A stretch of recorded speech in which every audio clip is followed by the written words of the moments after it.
कृष्ण सांगेल जो कथा श्रवण करिता उद्धरती.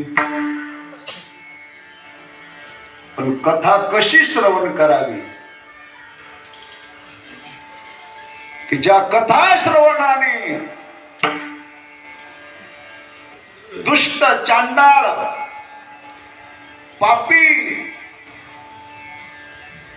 धुंदुककारीचा उद्धार झाला. ज्या कथा श्रवणाने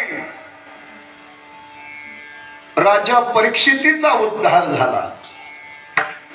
श्रवणे परीक्षिती तरला भूपती 7 दिवसा मुक्ती झाली तया. 7 दिवसामध्ये राजा परीक्षिती भागवत श्रवण करून मुक्त झाला.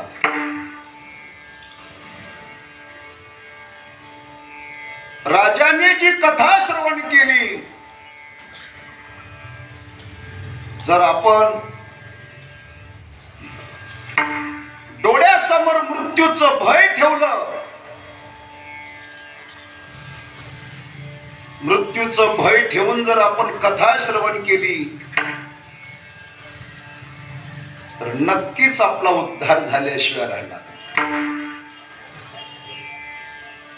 जेवढ्याला शुकदेवजी महाराज राजाला सांगता, राजा मी 7 दिवसामध्ये तुला भागवत सांगून तुझा उद्धार करून देतो. तेवढं राजा परीक्षितीचे उद्गार आहे. तो म्हणतो, महाराज माझ्या डोळ्यासमोर मला मृत्यू दिसतोय, मला तक्षक सर्प दिसतोय, माझ्या डोळ्यासमोर मृत्यू दिसत असताना तुमची कथा ऐकायला माझं चित्त लागेल तरी का? आता मी जाहीर करतो की आपल्या कीर्तनाच्या शेवटी शेवटी भला मोठा साप कीर्तनाला येणार आहे. साप बाप साप. खरं सांगा, तुमचं कीर्तन ऐकायला चित्त लागेल का? बाप रे बाप. समोरून येतो का मागून येतो, इकून येतो का इकून येतो. जसं तुमचे कीर्तन ऐकायला चित्त लागणार नाही का, डोळ्यासमोर साप दिसणार आहे, तसं राजा परीक्षितीची अवस्था होती. राजाने एकाग्र होऊन श्रवण केली. सर्वांगाचे कान केले से त्याने. सर्वांगाचं कान करून राजा परीक्षितीने कथा श्रवण केली आणि उद्धार करून घेतला. मला सांगा, तुम्ही किती वर्षापासून कथा ऐकतायत? पण तुम्ही मात्र जसेचे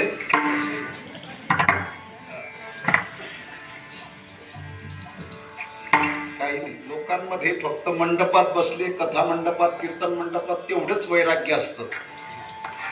घरी गेलं वैराग्य निघून जात.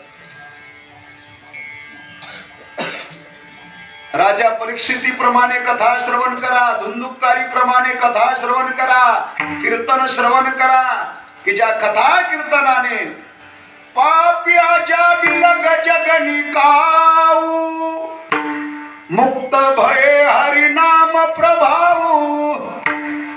अजामेळ गणिका वेश्या वाट माऱ्या वल्ल्या कोडी यांचा उद्धार झाला, तर तुमचा आमचा होणार नाही का? विठ्ठल विठ्ठल विठ्ठल विठ्ठल विठ्ठल.